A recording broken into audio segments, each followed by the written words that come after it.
Hi, this is Dave, Fell Running Guide. Welcome to this week's navigation task. This week I simply want to know where this feature is on the map.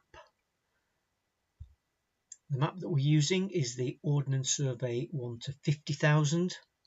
So somewhere on there is the place where I took that photograph. So let's have a closer look at the photo. What can we see?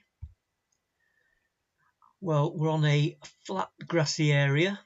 Looks like we've got quite a well-defined path going away from us to this trig point and this huge pile of stones right next to the trig point.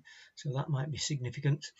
We've also got what looks like a finger post there, so maybe a change of direction of this path. There's something next to that finger post. I'm not quite sure what that is. Maybe it's an information beacon, an information sign. I don't know, that might not be on the map. Okay, so on the map we're looking for a trig point. Well, we've got one here at Lamb Hill, we've got one here at Windy-Gyle, and one here at King's Seat. So if we look at the one at Lamb Hill, we've got a flat area of ground and we've got a path running through it. So on here, the red diamonds indicate it's a recognised walk. So in this case, it's the Pennine Way. The yellow is just the boundary of the national park. It isn't the border between Scotland and England. That is shown by this symbol here, the dash with a little black cross through it, although they do share the same part of the ground in this case. So the ground fits, the path fits, but there's no junction and I can't see a cairn or a pile of stones. So possibly, but let's move on to Windy-Gyle. So here again we've got quite flat ground.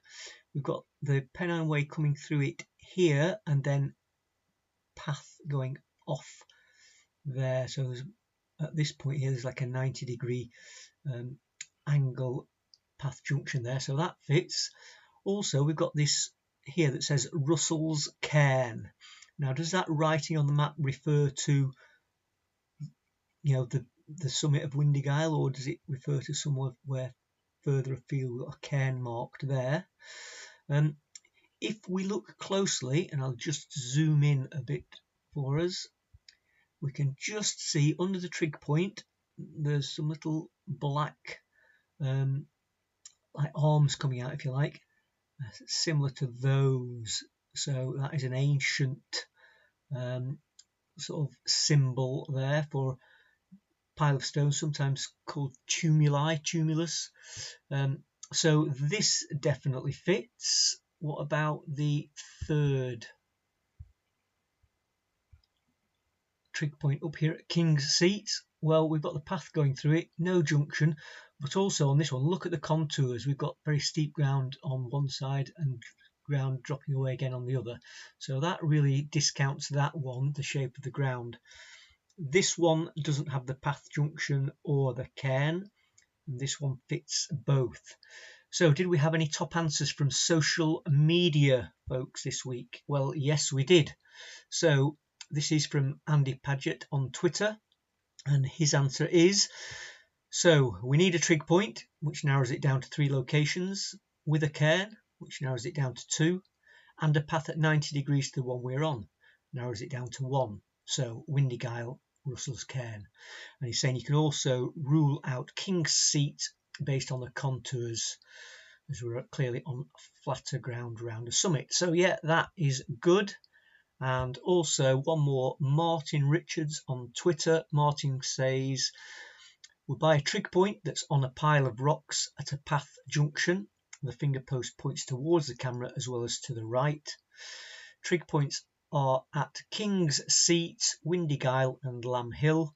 Only Windy-Gyle appears to be right on a tumulus, which is a cairn, though King's Seat is near a cairn. Windy-Gyle wins for me, however, as it also has the path T-junction rather than the straight through path at the others. So yeah, a couple of good answers there. We were actually at Windigale, and the photo was taken from just underneath between the 1 and the 9, looking towards the trig point with that finger post pointing off to this path down to the right.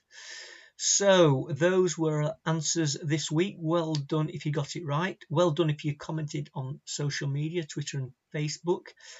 Don't be afraid to post your comment even if it's wrong, because those comments help other people with their understanding of the task and understanding how to read the map. Anyway, thanks for watching this week, and look out for next week's navigation task. Bye for now.